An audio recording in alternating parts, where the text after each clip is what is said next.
from Counterpoint statistics, year after year, iPhone sells more than Android in spite of releasing just four to five phones a year. I really love BlackBerry. I'm one of those people that will buy a BlackBerry.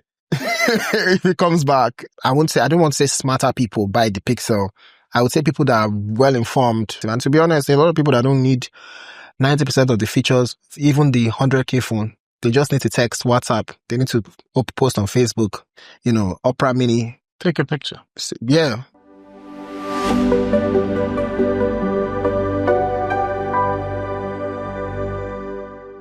Thank you so much for joining us. The first question I want to ask is, what do you think is a craze for an iPhone 17? Because you've been reviewing it. You've been like, this, and then there's been a lot of people out playing that they sold one eye to get the iPhone 17 and all of that. But what do you think is the craze around the iPhone 17? First of all, people are done selling their body parts. Because they've been doing that since iPhone, maybe 4 or 5 or 6. I think maybe 6. I think 6 was the first one that people really felt like, or maybe 5S. Because 5S came out with the fingerprint, the Touch ID thing. Anyway, this year, the fact that everybody's talking about color just tells you that that's like the most important thing this year. Differentiating the iPhone 17 from the 16, the big camera plateau, that's what they're calling it. But mostly heavily leaning on color. Basically, the orange color, very beautiful color. I like it. A lot of people, maybe because it's now everywhere, a lot of people have tried to I don't want the orange one. Fair enough. If you're the kind of person that you do things because other people, or you don't want to have something that's too popular, then maybe you get another color. But the orange color is a hit for a reason. Just to be that Sierra blue on the 13 Pro Max, it's still beautiful, even now. That's the way I feel about the orange. Immediately I said, I was like, wow, yes, that's the one to get. But then there are 2 new colors this year, so you can also get the dark blue. I don't know what the color is called, but it's blue, very dark. Okay. But for you, who reviews all of these phones, both the Android phones, for Samsung, the different brands, and also an iPhone. Which do you prefer? Are you allowed to share? Yes, but also it's there's no definite answer because it's things change, things turn around. In terms of technology, they all release phones at different times. Apple releases phones once or twice a year, depending on what year it is. So this year they've released the 16E, which is the cheapest version of the 16 series. They waited for a while to release that, and then they've released the 17 Pros, which are the latest and greatest iPhones.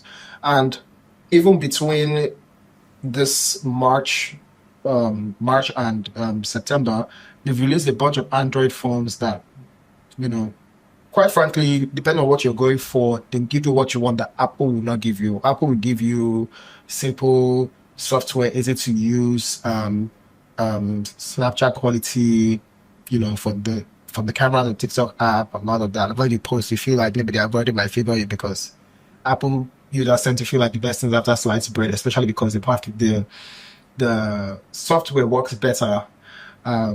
But when it comes to, for instance, my last Android phone was a flip. Apple doesn't have a flip. So if I wanted to use a flip, it would have been Android or not. I don't have options within the Apple ecosystem. But Apple is kind of buttering us up for their, foldable, which a lot of people are saying because of how thin the air is. The air is so thin that when you flip it, it still feels thin. 5.6 millimeter thickness. That's a lot. But that's little. That's very, very little. So things like that. Now, if somebody told me they wanted a foldable, that's a flip, folding one of the, sassy one. There wouldn't be any iPhone recommendation for them. Bear in mind that the foldables are not the best things even for Android. They just fold, and they're cute and they're nice, and they're for business people with the, for people who want to look at spreadsheets and things like that. But to be honest, the battery isn't that great. So yes, you want to look at spreadsheets, but you want to use your phone as a phone also. You might have to pick one. The day you're going to use this phone as a spreadsheet here, you have to carry your power bank with you.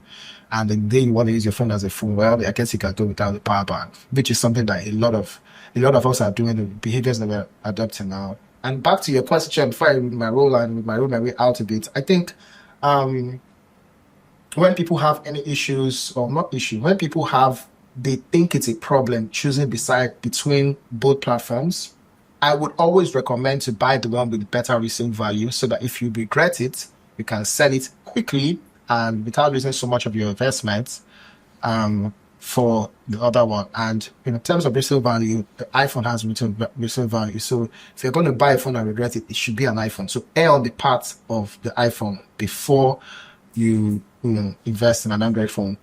And if you want to do it the other way around, it's not like anything. You're just losing money. That's all. So, if you have money to lose and you're not sure, or it's not like you're going to lose money, but if you don't like it, then yes, you have to sell it for cheaper than you would sell an iPhone. Yeah. You did take a picture of one of my friends with both of the phones, and he was in one of the frames. And then there was just this joy about how young people want to feel like, oh, I'm included in this side of the divide, or the person who's using the S23 or something is also saying, no, this is the best, and all of that. Why do you think that has become a cultural thing, that people don't even, there are other phones that are in the mix that are also good, but then they're played down as, okay, maybe the phone for the masses, while these, when you're now thinking luxury, or when you're now thinking phones of impact, there's a need to put the Samsung against the iPhone. And why has that become a big thing? I think the reason why a lot of people tend to not choose platform is because, in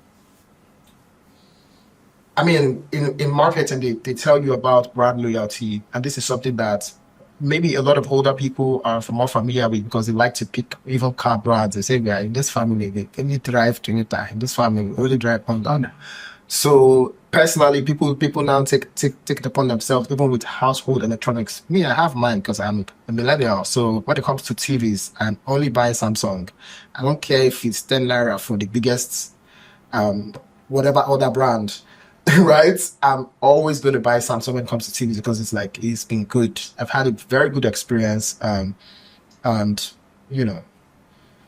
but for them, because it's like they haven't experienced both, they have to get their experience from either the internet, people pushing out videos comparing, there's always comparisons, and that's why the comparison videos, like they typically go viral, get millions of views, because it's a lot of comparisons. So people seeing what they want. For instance, processing speed, when it comes to how quickly apps open up.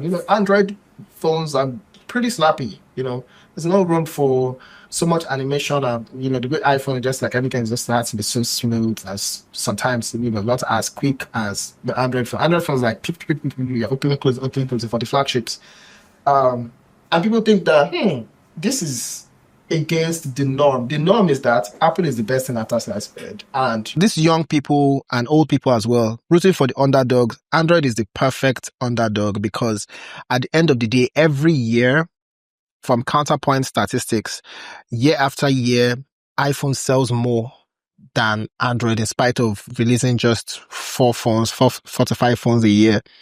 And then the Android phones the ones that sell the most are the very cheap ones, the ones that are about $100 or less, or $150 or less, over even the flagships that are supposed to be competing with price. And this drives the prices of the price of Android phones down. So the ones that came out and started at $1,500 USD, let's use for instance the Fold 7 that just came out. It started out at $2,000. It was a $2,000 foldable phone, and now it's $1,500.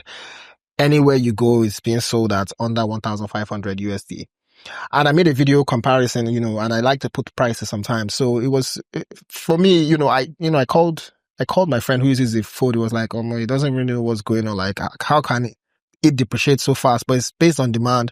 If people are, and to be honest, the foldables are, supposed to be exclusive. They even, did a whole Kobana thing for 50th. I can't remember what it was, but I saw that it was supposed to be like for the elite.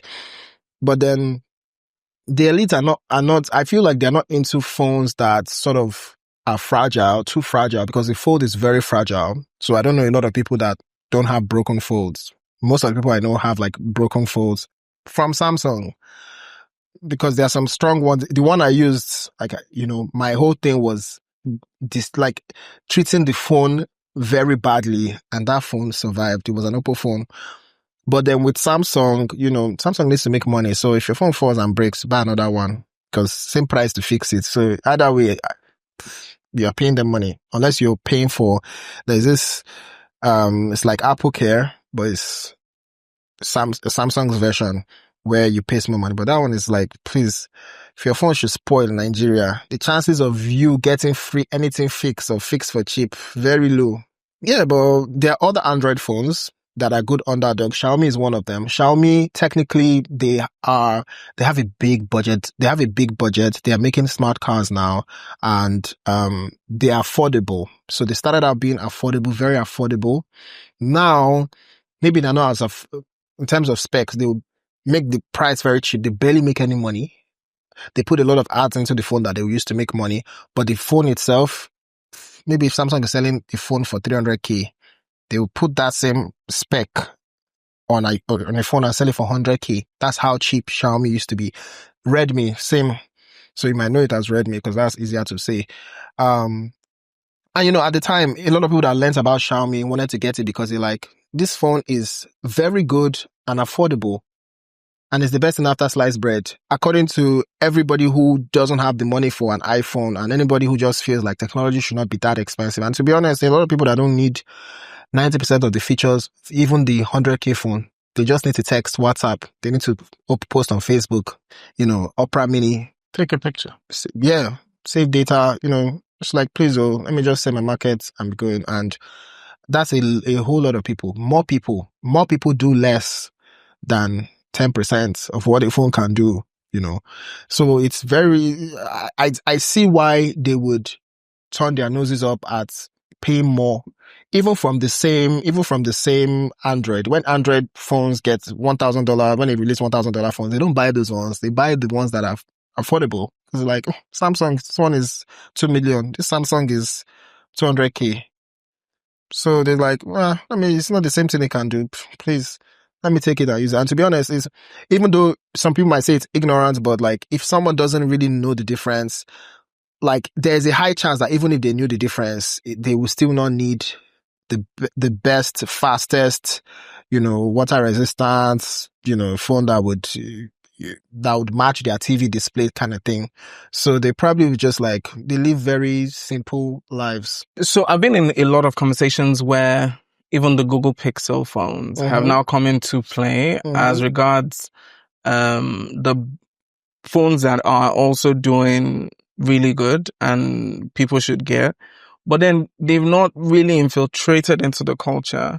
And then a lot of people are hoping and praying for the BlackBerry to come back. Do you think that the BlackBerry will be accepted now if it comes back, playing on that nostalgia? And why do you think the Google Pixel phone isn't getting that much reach the way you place maybe a Samsung and an iPhone and be like, okay, you have the numbers because you do the research, but to every person it's just like, okay, these two are on the same level, the Samsung and an iPhone, but I'm for iPhone, the other person is for a Samsung.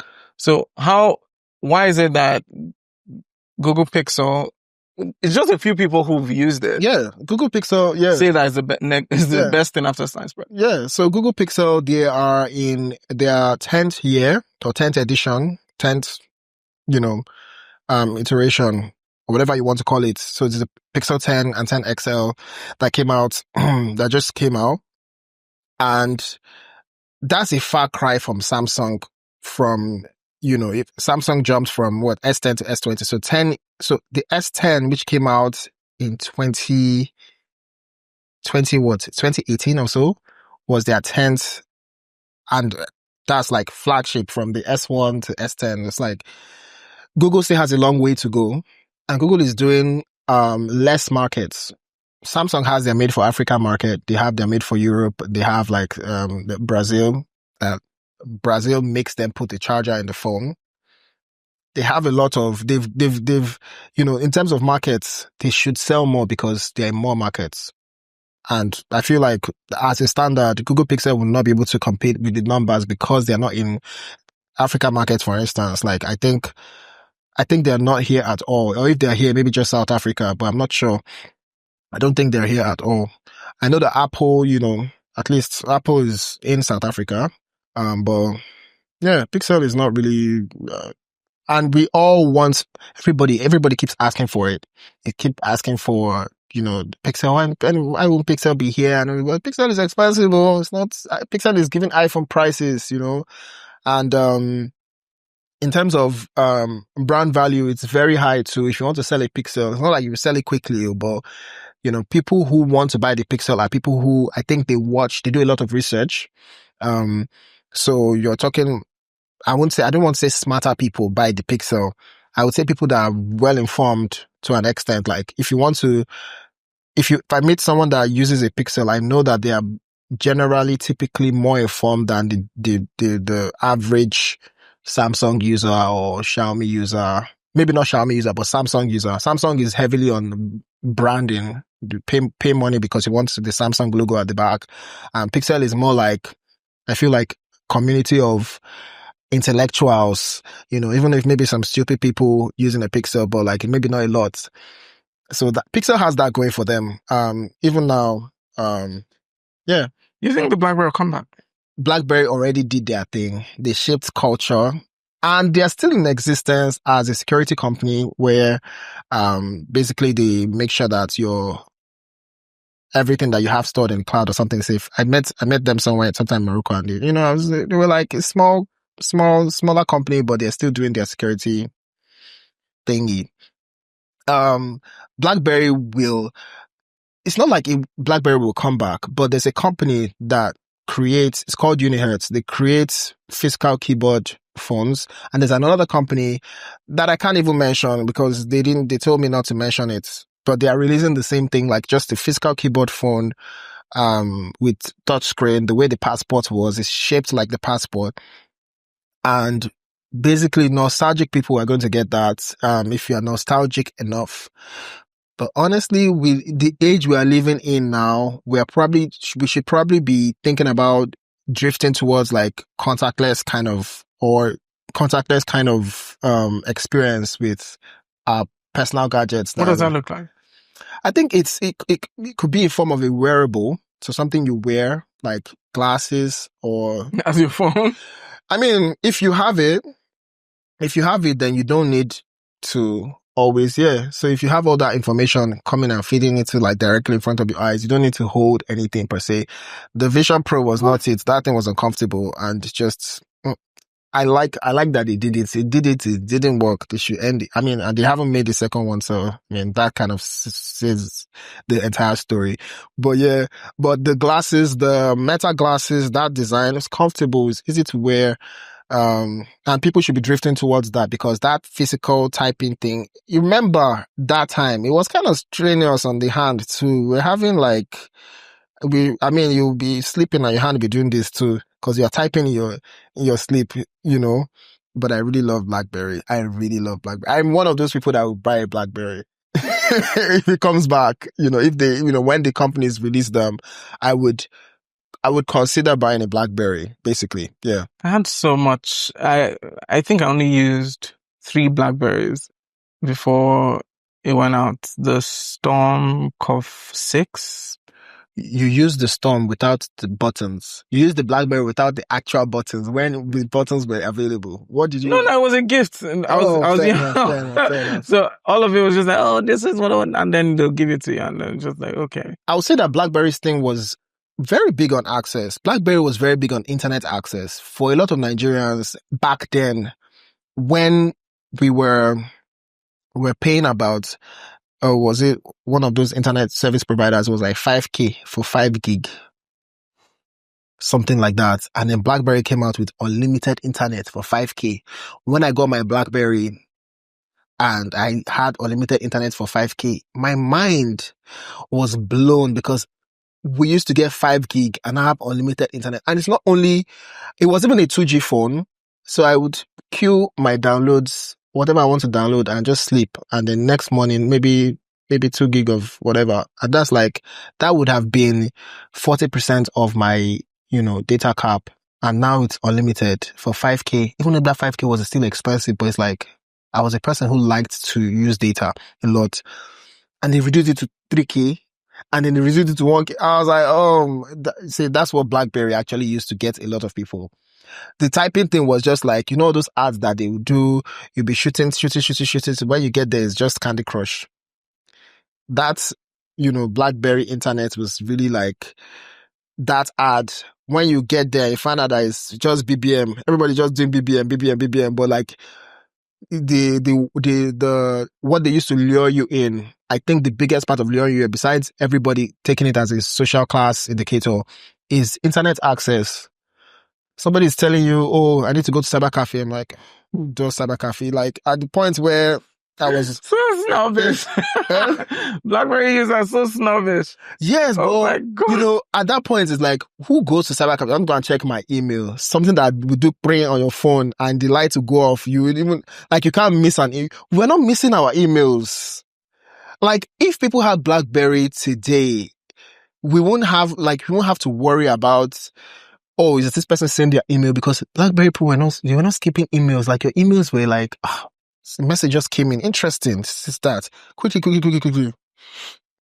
Like, you already know, and there was no AI. There was no AI helping you to type out messages. We will now be using all those funkified words and be, creating smileys and things. It was fun. WUD. It was fun. But I wish internet was that cheap. I actually wish we could experience that again. I mean, how much was 5K? 5K back in the day is still around the same It amount. became 1K. It was 1K. There was even a social plan for 500. Imagine paying 500 naira in a month. Like, you send your kid to school and 500 naira is like, so 2 semesters, say call it 7, maybe 6K. So 6K should be able to cover the whole year for them. 500 internet, like still be on Facebook, Twitter. That was like social plan. That was heaven. We didn't know how good we had it. But now, oh gosh. On top of everything, the internet sometimes is not that good. Sometimes it rains and the internet goes out. It's expensive. Why do you think AI is such a craze and a big add-on to every new device that goes out? I would say that we have sort of gotten to the point where the average internet user also has one AI chatbot or AI client or AI agents that they use now to ask the simplest and randomest questions. I have multiple. You probably have multiple. My mom uses the Meta AI, and she's always, and God knows what she asks Meta AI, to be honest. But I can imagine, like, she would probably want to ask, like, maybe what food is good for this, that. I don't know. But it's maybe it's a little bit different from Google, because Google, even though Google is going to give you the AI answer if they, if you ask a prompt that is pretty popular. But back then, Google would give you results. You have to click one link again to go and see. You might have to click something to see. But AI is going to tell you simple, it's supposed to make your life easier. So the idea that you are saving even 1 second or 2 seconds of all those scrolling through AI has already gone through all the links and just giving you the answer. And that's saving you time, and time is money. That's time you spend with your family, or time you watch TV, or whatever it is you want to do with your time, instead of just searching for answers. And also it helps with building literature, essays, things that typically would take your time, replying and, greeting people, how to say things in a formal way that a lot of people have to sort of learn by somebody correcting them and telling them that, no, you do not say yours faithfully. You say yours sincerely. You don't say this, you say that. You don't address, we learn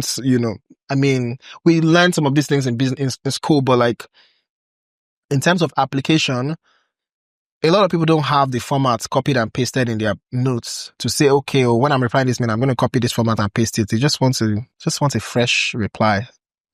So why is using AI now demonized? Because a lot of I remember last year I applied for something and then they were like, oh, 80% AI. I was like, what? This came from my head. Really? Genuinely. And at the time, I had not even started using any of the platforms, and it just felt very strange. And even now, whenever I'm trying to write anything, I try to dumb myself down so that it looks very human as possible. So that's my only fear for AI. And then there's been a lot of conversation about AI in film and how AI in different parts of our lives as the future, and a lot of people are pushing back while some other people are accepting it. What side of the divide do you stay? I'm somewhat smack in the middle, but also I would not encourage pushing back on AI in the way that is detrimental to us.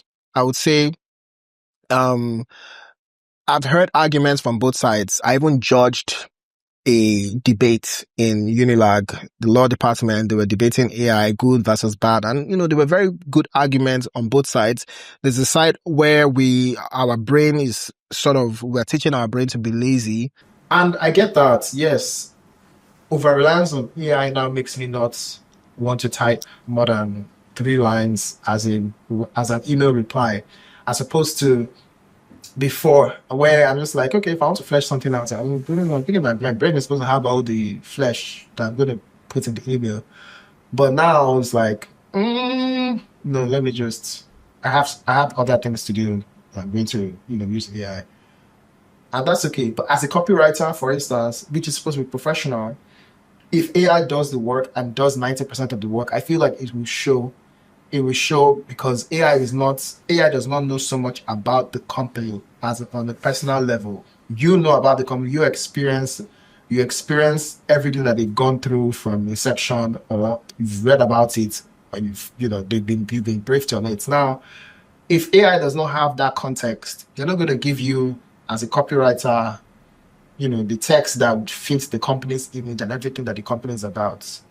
It's not going to be professional. It's going to look professional, but when anybody goes through it, like, wait a minute, why didn't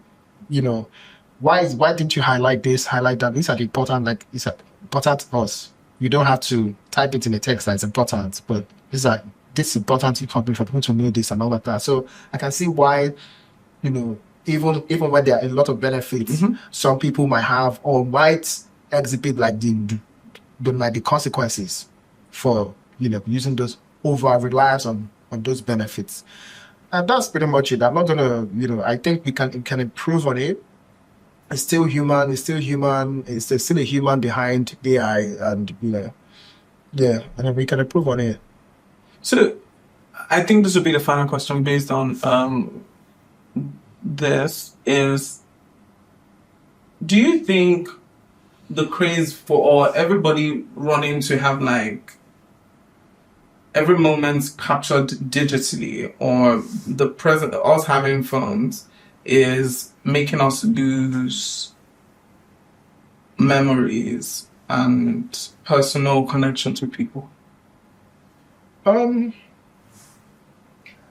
Because now, if you go out for a picnic, the first thing you're doing is, let me get the aesthetics, or make a video for Charlie's food. That question depends on whom you asked. For me, I would have liked to see my grandparents having a picnic. That's not, if I had the option, I'm going to take it they're not going to enjoy 100% of the moment. Yes, but I want to see it. It's mostly for our descendants, mostly for whoever, we are going to be forgotten in maybe 1,000 or 500 years or whatever, but we will be forgotten eventually. But the next people that come after you might want to capture those memories or see those memories. And I feel like it helps them connect with who they are as people.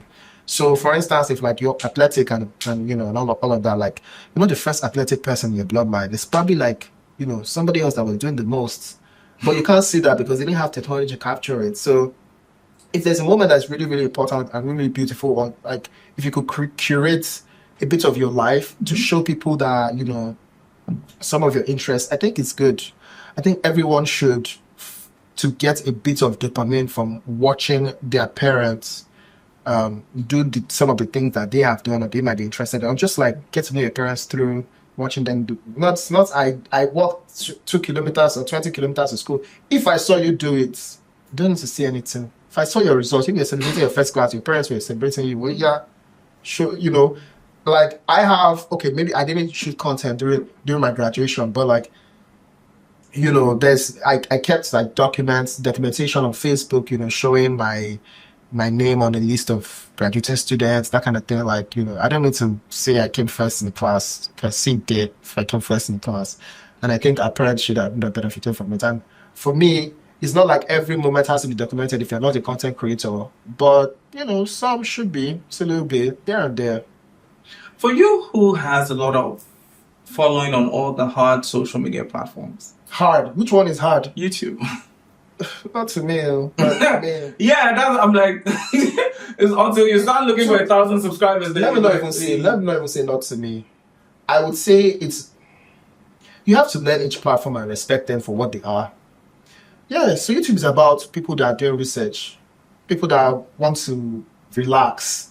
It's not for adrenaline scrollers. Different energy. But I go to YouTube for a lot of shorts. There are days that beautiful. That's why it's easy. So now YouTube has 2 different audience. Like, you know, there are people who scroll through doom scrolling. The first shot I posted 1 million views. Second shot I posted 1 million views. Like, I have like 30-something million views on the video on YouTube, which did not happen. Imagine if that happened on a long form. I'll just retire.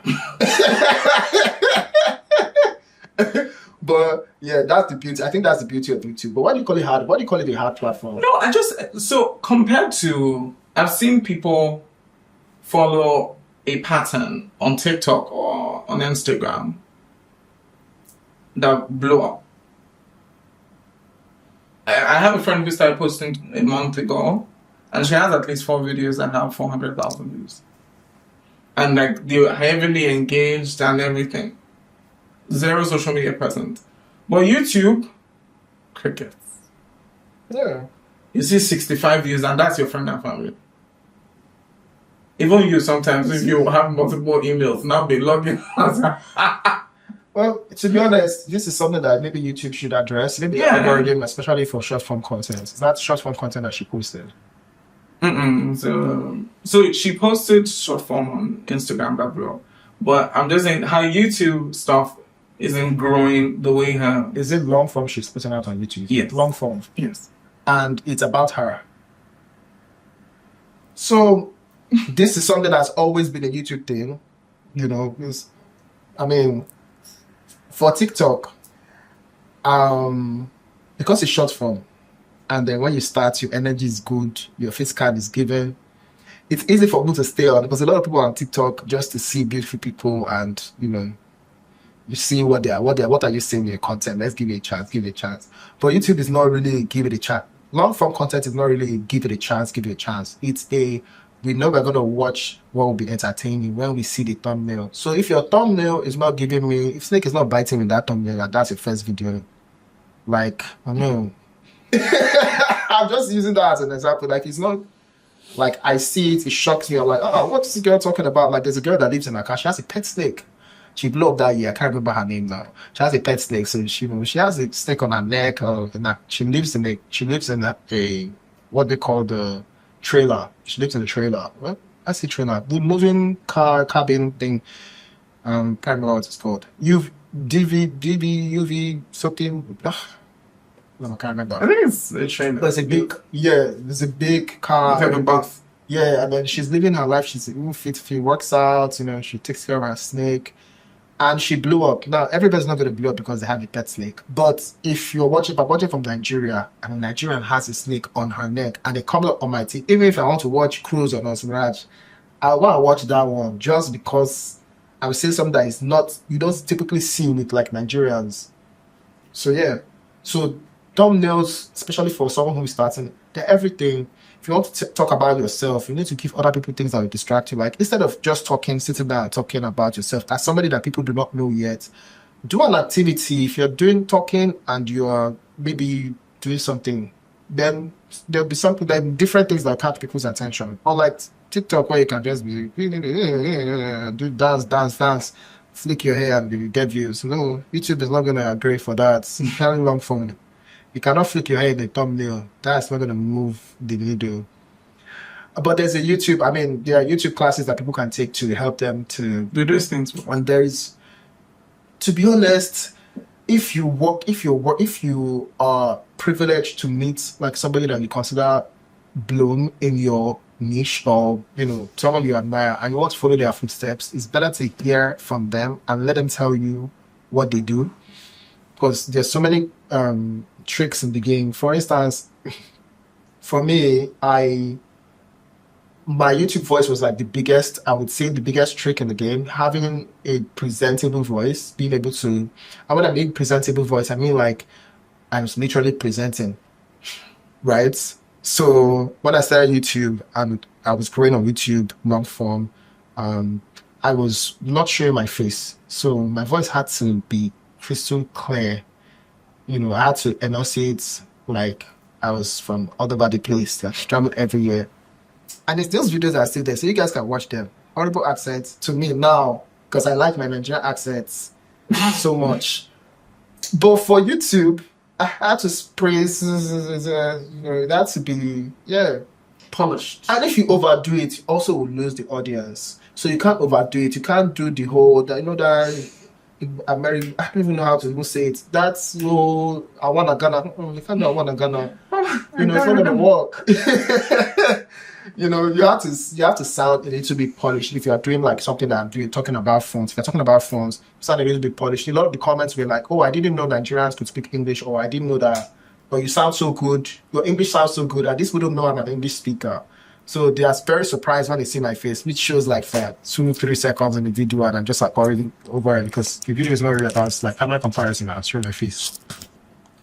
But at that point, they already love me. So it's 3 minutes. The only get to that camera is like in 6 minutes already, please. Yeah, going my very carry the video and stay.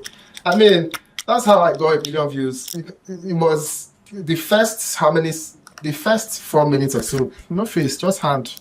Just like, someone thought I was Indian. They were like, you are too dark. I'm like, I'm not Indian. They sent me a cream that to use. And I was like, this is not a thing. Even if but yeah, that's one way to go about it. Like if anyone did that today, you still get the same result, especially if you are black. If you did that today, a lot of people connect more when with tech content creators. If you're reviewing a device, the device is the focus, not your face. People are not really there to see your face. Your face may turn people off. Not me, will. Yes, your face will turn people off. And it's a sacrifice that I now make. I mean, but I have a cool scar, so hopefully just in bribery, just stay cool. Just take scar. And don't be angry. But if you do that without your face, you get more views. More websites carry it, so you can see where your views are coming from. So all these websites around the world carry my video because they feel it's not personal. They're not promoting me. They're promoting me, but they don't know that. I mean, they like to feel like this is mostly about the phone. This person talks about the phone like 95% of the time and shows their face for like maybe 5% or 2% or 3%. So it makes them want to push the video, not even push the video, put it on their website, put it on their. So it's when you want to buy a phone on Jumia, for instance, now you see the video down there for people to watch. So anybody who's buying the phone could watch the video as well. But do you get any money from that? Yeah, I get money from it as well. Get money from all your monetized videos. Yeah. So, but how can we get to? So, I was listening to a conversation between 3 creators, and that is the Oddity, Justin Yuji, and Ini Cash. And then there was a point that they spoke about the monies that is made from the creator ecosystem here in Nigeria as against that they make abroad. So how do you think, because again, when I did make some research one time, or I asked a question and they said people who make finance content, people who make tech content, the RPM is higher and all of that, they make more. But how can we get to a point that we're making creators are truly, maybe YouTube creators or all these creators are making real cash from their content that can compete with the likes of David Dobrik, Mr. Beast, and the others? Because there's Shank who's doing what maybe Kai Cenat is also doing.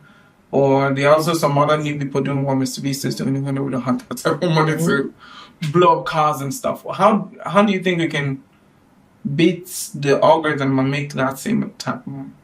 Or I mean, I don't see if I knew. Would I not have? I mean, I might just be modest and be like, oh, I don't care for it. No. I actually would have done it if I knew how we could break, even if it's not Mr. Beast, even if it's just like, a lot more. I would have done it, but at the end of the day, it's humans that determine, and this is from the company perspective as well. It's humans that determine how much this ad spend is on whatever it is your niche is. So if people want to put ads behind comedy videos, companies want to put ads behind comedy videos, you're going to make a lot more money. If companies want to put ads behind tech videos, I'm going to make a lot more money. If companies put their ad spend behind finance videos, finance content creators will make a lot of money. And the reality is that a lot of companies who want to make money, bring customers in via advertising, are selling either a product, which is a tech product, or a service, which is for everybody.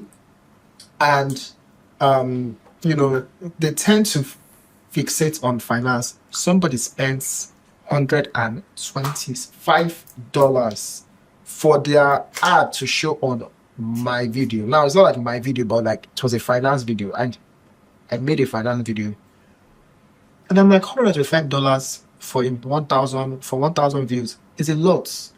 Now, like I said, I've gotten a video with 1 million views. It's long form. Imagine they pay you $125 per 1,000 of those views. So it's a beautiful thing to be able to discover that, oh, my friend is doing a different kind of niche and I'm making money. But I won't just segue from one platform to the other just because of money. Even if it works, but because interest is what kept me going this long. Interest is the only thing that's like passion, is the only thing that's like keeping me going. It's not like,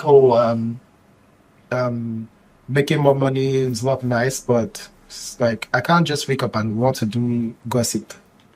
So that's something you wouldn't do on social media? Yeah. Like I can't just wake up and want to do gossip, like talk about who, talk about what, why. With finance, you now have to be like, you have to do a lot of research as well, so that you don't go and blunder. Because if you blunder now, you lose your actual audience that you then trust you in your own niche. You just feel like you're a better person. You're not going to say one thing that is not correct, which is not the worst thing that you can do. But yeah, like you want to also be knowledgeable about what you're talking about. So start putting all these last 10 years into tech. Finance is not that far off. But now segue into fashion. What do I know about fashion? Or maybe reviewing movies or something like that. Like, yeah, I can do it, but like I'm starting from ground zero, which is kind of scary. So we should be scared just to segue into something just because of. But if you're just starting out and you want a niche that pays and you're only after the money, finance videos pay the best by a mile. Yeah. Okay. That's a good point to end this. Thank you very much. You're welcome. All right. Thank you so much for coming once again. But then we always end the show by giving gifts. So here's from our partner, Charles Steady. Thank you. And then Linkage Assurance as well. Fantastic. Thank you.